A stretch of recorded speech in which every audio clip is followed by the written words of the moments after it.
Welcome back to another episode of Ringside Rumble with Steiny and Beach. Steiny, we are going to be going over Raw from last week, April 27th. There was a lot of releases that happened this last week. That's something we got to touch on. I know we touched on it in our tag team tournament episode. No, we didn't. We touched on the New Day, and that was it. So we've got a lot to go over. So here we go. Let's get going. So Raw has a lineup that is basically Seth Rollins promo, Becky Lynch promo, Roman Reigns promo, and a couple of matches thrown in there. There wasn't a whole lot going on other than a lot of setting up stories. Wait. Go ahead. Wait. Paul, Can We Fire Logan Paul is a new song, and I'm all about it. That wasn't bad. I'll give you that. Nope. That wasn't bad. Okay, so let's get into the Rollins promo. He opened the show. Breaker came out. They had their, little face-to-face. The end of it was when Rollins called Breaker Steiner and said, "You're not even the best or the second best in your family." Are they setting this? This match is probably going to be set for Backlash the way that they played it off on Monday. Do you think it's too soon to set these guys on this path?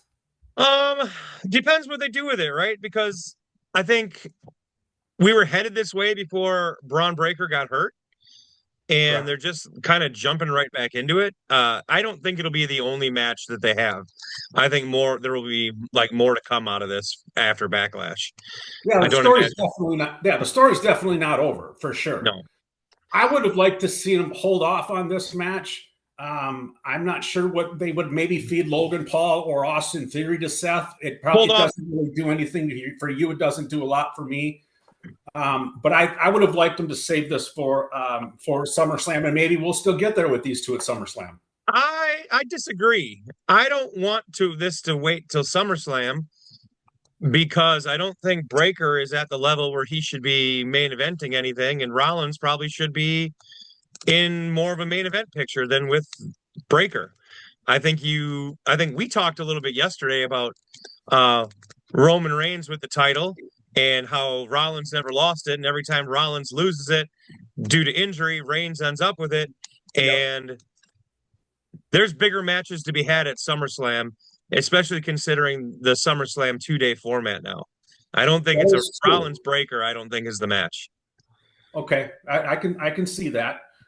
So let's move on from Seth and Steiner, I hope they just move away from Breakker and just start calling him Steiner because everybody knows he's a Steiner. Breakker feels like I was listening to something earlier today, and Breakker, it sounds like an 80s name. Like you can hear McMahon, "What's he going to break tonight?" Something stupid like that. But I hope they just start calling him Steiner. So Becky Lynch comes out. She cuts this promo basically, having this open challenge that she's leaving on the open side, and then Io Sky comes in and answers the call. I like where they're going with this. This could be a very, very good match.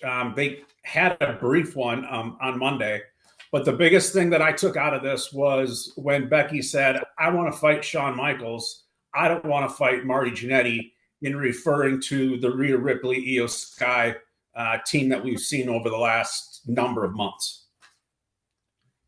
Not fair. Io Sky has been a champion. Rhea Ripley has been a champion. Marty Jannetty has been nothing more than a missile through a barbershop window, as I like to call him. He is nothing. So I get the insult. I think it's a great. I think Becky used that fairly well. I don't think it's accurate, but I like what she's doing there. Nothing wrong with it. Right, I agree with you. And then they set up the brief match, like I mentioned. Asuka comes out towards the end, costs Io the match. It looks like they're going to keep 2/3 of that program going at least. Obviously not with Kairi Sane anymore, which we'll get to Kairi Sane in a little bit here. Do you see a triple threat match in the future? Do you think it's just going to be Io Sky and Becky at Backlash? They're saving Asuka for SummerSlam. How do you see this setting up? Unless they figure out a way. Like, I don't think Backlash ends up being a triple threat. Maybe it will. I don't No, know. No, did they already I announce a don't. match for I don't Backlash? know. I don't know if they've announced that match. Um, it seems like it's most likely going to happen unless Io and Asuka go at it. I don't think it's like you said. I don't think it's going to be a triple threat match at Backlash. I think they'll save that for SummerSlam. Yeah, because they won't. They won't. You know, Becky's got to have a reason to want Asuka in that match, I guess, too, right? It can't just be um Io. Uh, yeah, I'm looking at what I see for the Backlash card right now. It has Io and Asuka. It doesn't have Becky in there at all. Okay, So maybe the winner of that match moves to Becky, that would make sense. I can buy that. or maybe Becky gets hooked up with somebody else and she's got the open challenge, right? So That could be. I'm glad that they're keeping this Asuka and Io thing going instead of just completely, just wholeheartedly dropping the whole damn thing because right, that's not fair for the fans. That's not fair for them. They just wasted their whole time for months putting something together just to have it dropped. So I'm glad that there's going to be at least some sort of payoff with those two. So then Reigns comes out towards the end here to close the show. Him and Jacob go face to face. Roman wants Jacob to unite the family and not to tear it apart. Jacob basically just says that, hey, I need the money. I want to make money. And you didn't bring me into this place. Solo did. And I thought that was very telling. yep. At the very beginning of the show, they did a cold open with Roman and the Usos, and they called themselves the First Family. So instead of the Bloodline, maybe they're going to be the First Family now. And it looks like this whole Bloodline story is going to get, the train's going to roll again, so to speak. I guess we'll see. The one thing I will say that I didn't like about it, um, the end of it, right after Jacob throws the Tongan death grip on him, on Yeah. Roman. They're really making Jacob out to be the heel in this when Roman has forever been a heel. I know he's very much become the sort of, I don't know, everybody likes him now and because it's I don't get it. I don't like Roman from a, let's say, heel babyface situation. I think The Roman is tweener. better as a heel. Yeah. I don't like him as the like mid no he could go one way or the other. I think he's a heel. I don't like Jacob getting booed there. I think Jacob has been on the face end of things, and that's where he should be. I think he has every right to go after Roman Reigns because, whatever, head of the family, Roman's kind of an arrogant, jerk, all that stuff. And initially didn't want to let Jacob have a shot at the title. So Jacob had to go take it. So how is he the heel in this? No, I don't disagree with anything that you just said. The one thing I will ask you, and it's the same question that I asked about the three other programs that we talked about, is this too? Yeah, I think it's rushed. It's a little rushed right now. This one could I legitimately feel it is be. too.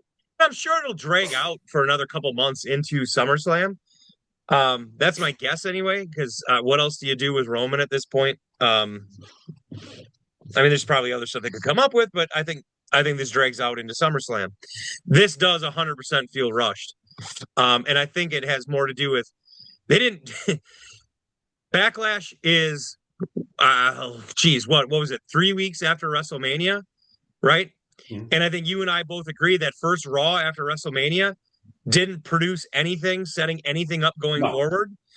So now we get to last week, or I'm sorry, this last Monday, and some of this stuff a little bit prior to that, the week before.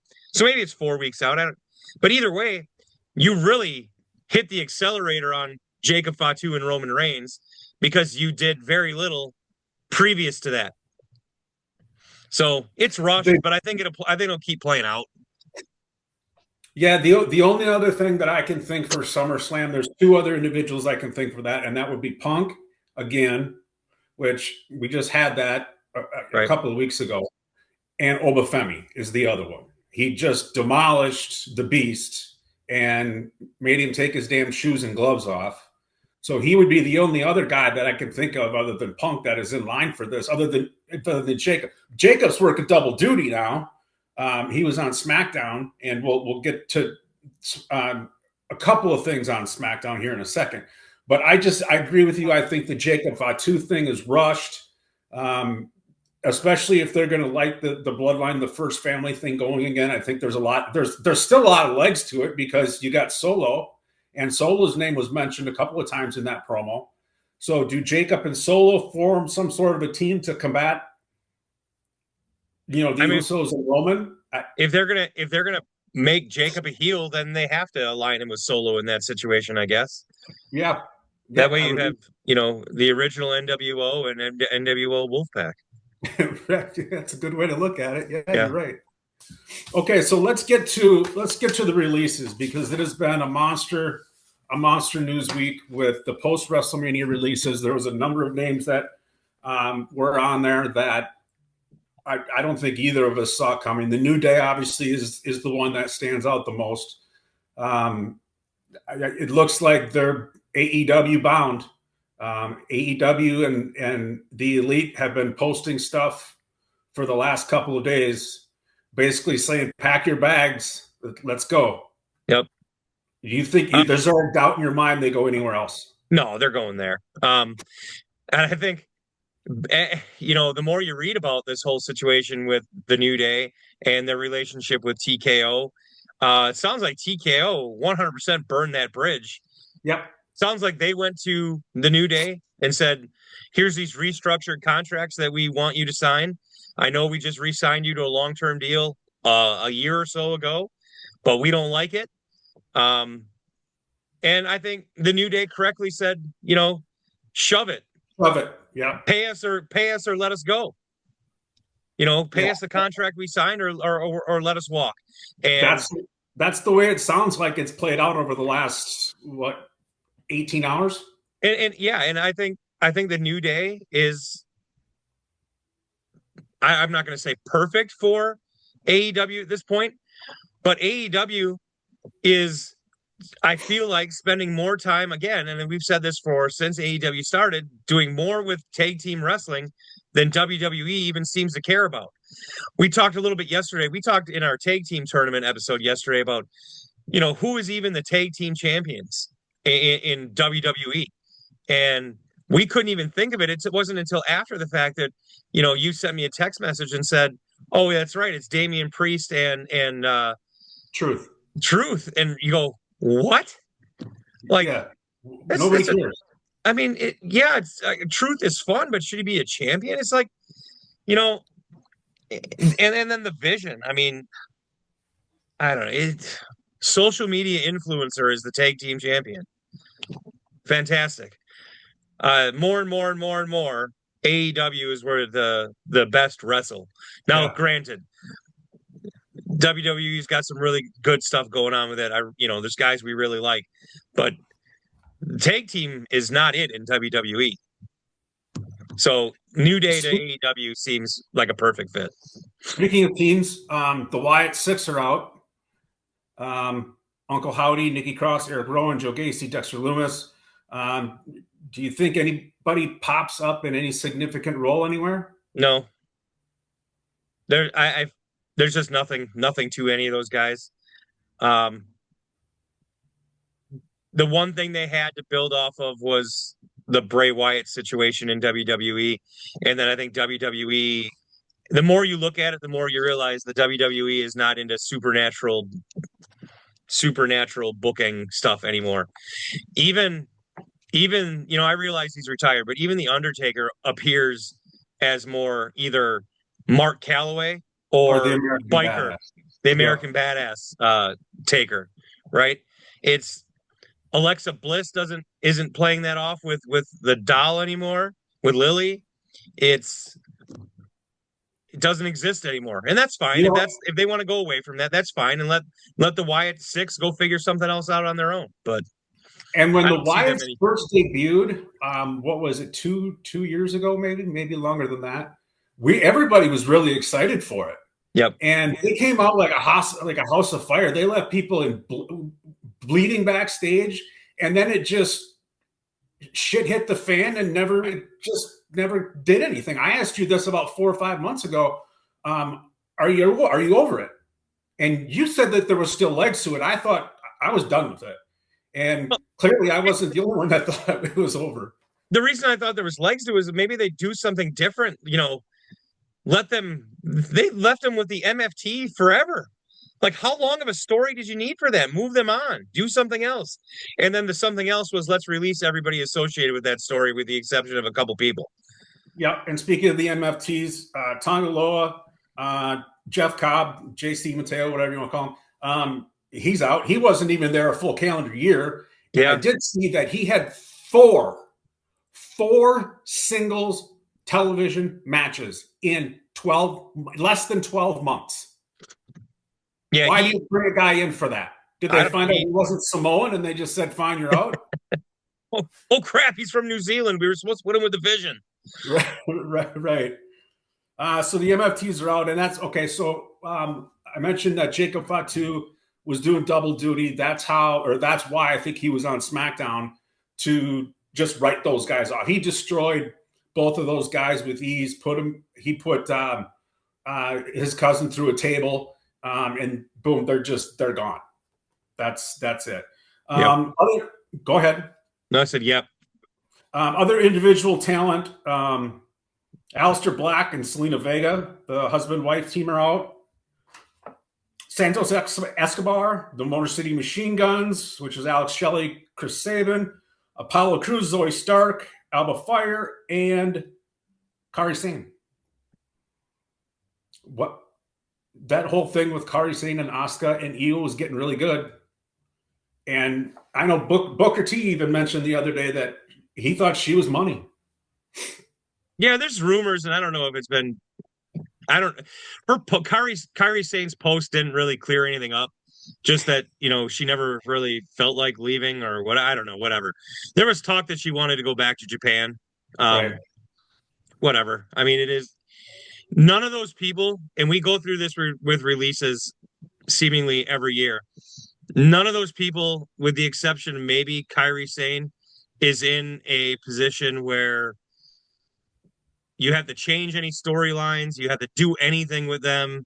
It is they weren't creative, wasn't doing anything with them. So it's just like I think a lot of those people probably had contracts that they weren't interested in keeping, right? As far as like probably higher paid, like Aleister Black came over from AEW. They probably had to pay a little bit more to get him onto his new deal. So they're like, all right, we're not doing anything with him. Let's cut the fat because we got to pay our TKO board way more money.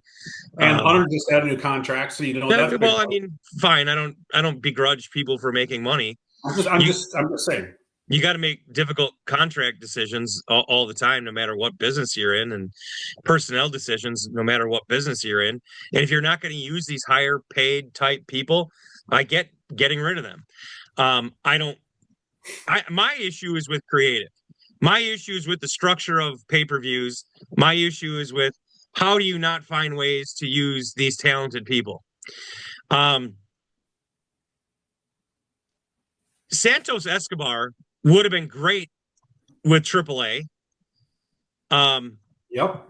I think he's a fantastic talent.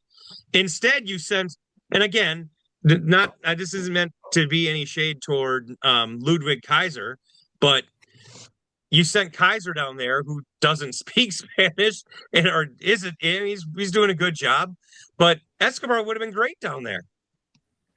Well, I don't think you can really rule that out at this point. I mean, they are. What? No, you can. You can. They're affiliates. Hang on a second. They might have just dropped the WWE portion of it. I think there's still a chance that he might fit in down there. If he's not going to go there, then it's probably CMLL, right? Well, I was going to say Why would he want to sign with AAA, who's affiliated with WWE, instead of going to CMLL? Okay, so then that brings up the Motor City Machine Guns. That's where they made their name, was with TNA, and Yeah. TNA and WWE. I think they still have a working relationship. So why who would knows? they sign with TNA if you know what I mean? I don't think they will. You think they're AEW bound as well? I don't know. I don't know what you do with those guys. Maybe they'll go to Japan for a while. Maybe they'll join MLW for a brief time, the way like Killer Cross has done, right? Maybe they'll just work independence for a little bit. They've got some options. None of them great, but I don't think it's TNA based on the relationship with WWE. Maybe they'll pop up back there, but I don't know.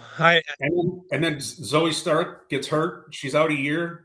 Doesn't even get a chance to return, and they cut her loose. Totally fine with that. She is got zero personality and not interested in her wrestling. Elba Fire, on the other hand, I'm surprised by it.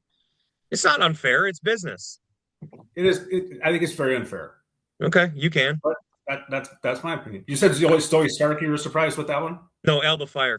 Or Elba Fire. Yeah, I'm sorry. Yeah, I mean, being someone. I mean, I know I watched NXT and we talked about that more than you. But Elba Fire, I'm not sure I understand that one. I don't know. We'll see. She's another one that could pop up in AEW or virtually anywhere else, and I think she's very talented.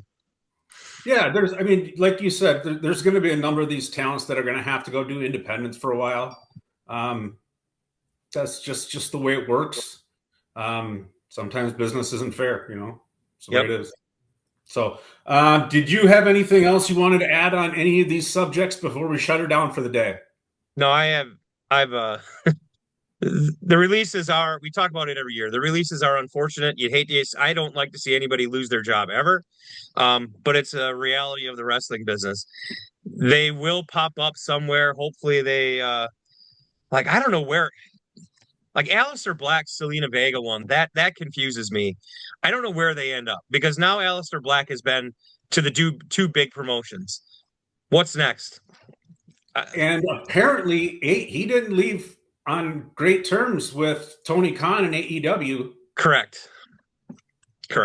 So I don't know. Maybe he's TNA bound, or maybe he's Japan bound with some of these other. Maybe he goes with him and his wife go with the Guns to Japan, or who knows? I mean, who knows? Yep. Time will tell. But we've got, just so you guys know, we are going to be doing round 2 of our tag team tournament bracket challenge, where we're taking the top. What was it? 32 tag teams of all time, going back to the 70s and 80s up to current, and we're eliminating as we go. And we will come down to the final 4, and at some point within the next number of weeks, we'll crown a champion. Yeah, those are going to be fun shows. Yesterday we did the first one, so you guys check that one out. You can find us on YouTube. You guys know where to go. Ringside Rumble Podcast. Steiny, enjoy the rest of your day, and we'll catch up soon, brother.